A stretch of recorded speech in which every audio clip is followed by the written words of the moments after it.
Video game shooters have been around for a while now. From your Doom Eternals to your 405th installment of Call of Duty, there have been many evolutions in the shooting gamer scene, but I genuinely think that one subset of them stands above them all, and that is VR shooters. There are a ridiculous amount of VR shooters that can be compared to their flat counterparts, but first let's talk about what separates VR shooters from the rest. First up is Immersion. This one is kind of a given since most VR games kind of offer this sense of completely being in the game anyway. It's kind of one of the main selling points. Now, I'm not saying that flat shooters can't be immersive because, let's be honest, even myself, I put a criminal amount of hours into shooters like Titanfall and Battlefield with no issue of losing immersion. But there is one thing that those games don't give me that VR shooters like Contractors do, and that is freedom of movement. Being able to move your gun any way you want using your VR controllers is an absolute game changer and opens up a criminal amount of options for engaging enemies or obstacles. It also creates a layer of skill difference amongst players that is pretty hard to get over. Actually having a lineup of sights on your gun is really hard to do when you got Mountain Dew fueled teenagers shooting at you like in these social games. And it's even worse when the gameplay gets really hectic. And it also gets crazy when you have two-handed weapons like rifles, snipers, bazookas, crazy stuff. From blind fire enemies to throwing the nastiest, filthiest, most despicable grenades in human history, the options are really limitless. There's another level of difficulty added to certain VR shooters is manual reloading. Like bruh, in Contractors or Pavlov, you actually have to pick the mag up from your gun belt, insert it into the gun, and then cock it back to use it every time you want to reload. That gets very difficult because there's also a bunch of different guns in the game that work differently, and you have to remember how they actually are supposed to be loaded every time you switch guns. I swear to you, a lot of times where I do die in these type of games is because I do bad reloads. It's pretty hard, man, I'm not gonna lie.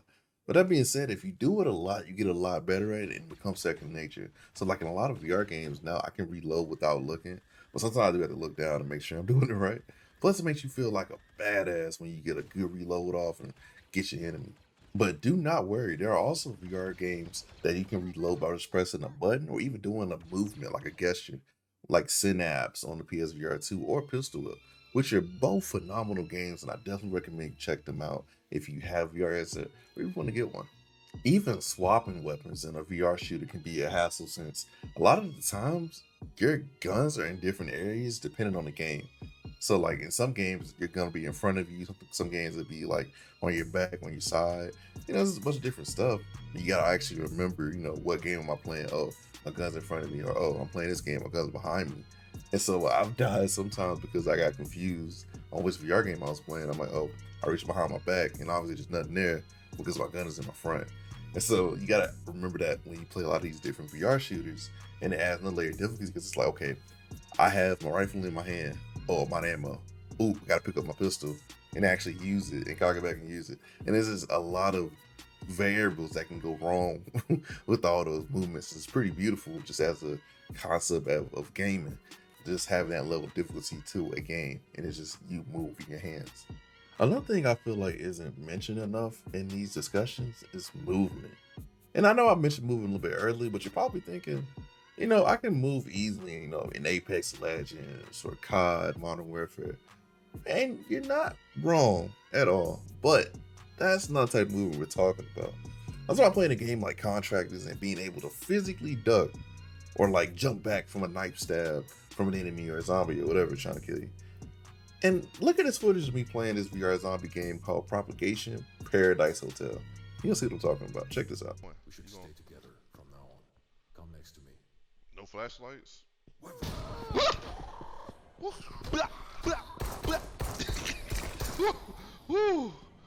Well, that was close. Bro, Are you okay? Yeah, I'm fine. Wait, hold up, bro. We better not stick. Wait, hold up. Outside of how funny as hell that clip is, you see how I back up and then boom bap that zombie? VR is full of moments like that. That's not something I could do in a regular zombie game on, the flat platform. Now you can see that type of jump scare and put it in another different type of game, and it will be a hit, but being face to face with a threat and reacting appropriately with your actual body is just different. And by different, I mean very different. There's a bunch of VR shooters where you have to actively move to dodge bullets, like Pistol Whip, like we mentioned earlier. If you don't move your body to dodge those bullets in that game, you lose. Superhot is also one of those examples because it is originally a flat game, where the game speed increases and decreases as you move. But it's the same in VR. Even like minute movements like moving your hand or moving to the left a little bit with your body can make the game speed increase or decrease. So it makes it a little bit different. It makes the whole game different. Another fun example I have for you guys for movement is something that I have from a fire Half-Life Alyx mod called Gunman Contracts, where you play as a hitman. Check this out. All right.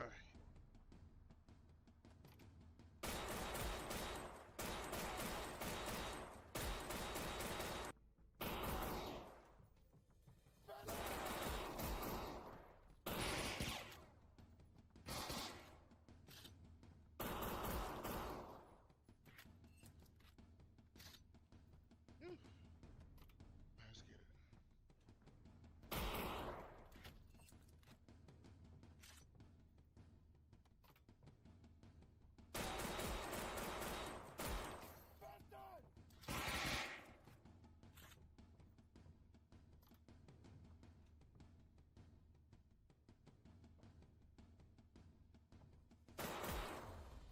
Woo, that boy good.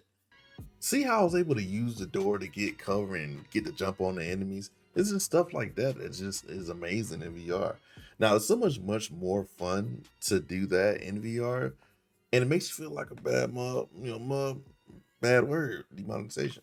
There's also crazy satisfaction to playing VR games like this because there's no other place to get a type of experience. In a flat game, these moments will be like just a button press to mantle or a quick melee button press, and a lot less funny or exciting or just interesting to watch as it would be in VR. Now, don't get me wrong, while I do love VR shooters, there is two critical things that we kind of haven't spoken about that flat shooters definitely have the advantage on. And that first thing is ease of access. So I'll be quite honest with you, I'm a pretty lazy boy some days. And it does feel like a chore to hop in my VR headset and stand for hours and move to play certain games. And honestly, sometimes I don't do that and I just pop in a COD game or thrash absolute trash and Titanfall 2 like the exalted being that I try to be every day. Now, some games I generally don't have energy for all the movement that VR requires, and that's totally okay for everybody. That's totally understandable. The second advantage is graphics. Man, some flat shooters are absolutely gorgeous in terms of graphic fidelity. I'm personally I have like a 4090. I'm a graphics whore, but that can be reached in VR because you have games like Half-Life Alyx, obviously. But since VR is so niche, and most of these games are made by indie studios that don't really have a lot of resources, and a lot of AAA studios are kind of scared to touch VR because it's hard to develop a VR studio that runs well and plays online with those type of graphics without having crazy resources like an Activision or even like any other AAA company. It'll be probably a while before we can get a next-gen graphic game, quote unquote, like Modern Warfare 2, just recently came out within the past year. But I think one day, I do have faith that we can get there. I think one AAA studio will be fearless and actually take a chance on VR and actually put money to actually pull that off. So hopefully one day we get there, but that's definitely one of those kind of downsides to the platform. Now, don't get me wrong, these VR games are not ugly. Pavlov isn't an ugly game, just got like a UE5 update. Contractors is an ugly game. But if you compare them to Apex, Modern Warfare 2, Titanfall, Battlefield 2042, there's an obvious difference. My last point, which is honestly to me very crucial to a niche community like VR, and is honestly nailing and coughing for my argument, is the mod scene for a lot of these VR multiplayer shooters. Oh my goodness. I love the fact that a lot of popular VR shooters don't force expensive DLC or paid expansions or weird microtransactions, down your throat. And I hate that about modern gaming, to be quite honest with you. It's more of like an overall gaming thing. But for example, Boneworks, Pavlov, and Contractors have a very special modding scene which honestly hold the games up. Being able to go back and play COD Zombies or Halo in Contractors VR is a crazily amazing experience, right? Let's be honest. Activision doesn't care about VR at all, and Microsoft definitely doesn't because of past failures like the Kinect or debatably the HoloLens. Modders being able to bring back old maps and game modes back to life in a new form is astonishing. It adds hours of fun to games and opens up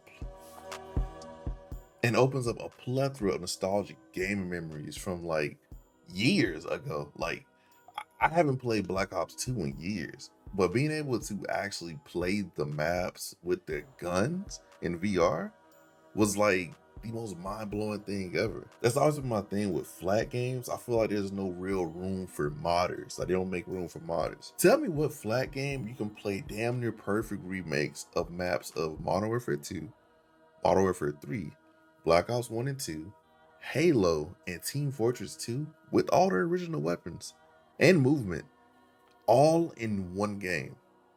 Bruh, come on. That's crazy, right? Peak.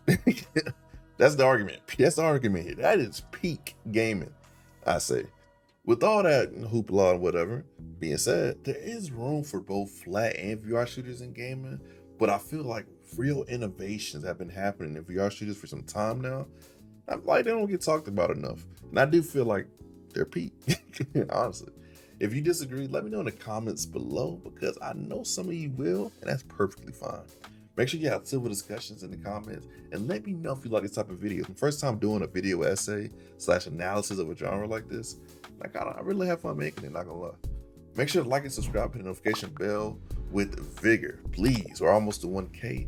And remember, I'm just a dude with a VR headset.